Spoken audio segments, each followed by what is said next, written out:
Hi, welcome to the Britannia T190. Today I'm going to be talking to you about your thread trimmer, which is this button up here that just looks like a pair of scissors. It's one of those things that as soon as you have a machine that has one of these buttons, you get really used to it. And when you go to another machine that doesn't have one, my goodness me, you really miss it. So to begin your sewing, you're going to pop your fabric in underneath the presser foot and you can start sewing. And then when you come to the end of your stitch line, you can do a couple of reverse stitches just to lock off, and then you can hit your thread trimmer. And then when it finishes whirring, wait till it finishes whirring, you can lift up the presser foot and you can just take your work out. And there we go, it's trimmed the threads for you, nice and easy, which is lovely.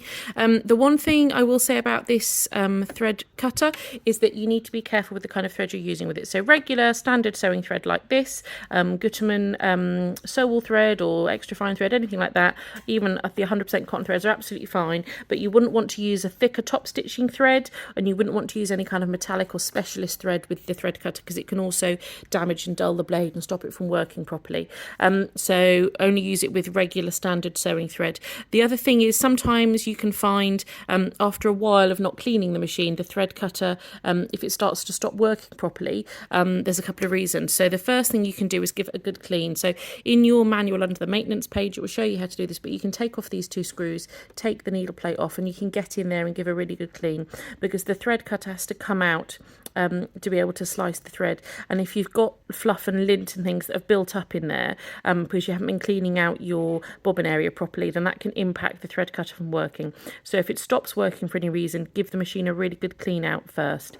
If you have any other issues, obviously, or you need any further advice, you can contact the dealership you got your machine from, or you can always take it in for a service. But I use mine every day and it's absolutely fine. The only things that can impact it working are using the wrong kind of thread or not cleaning the machine out properly.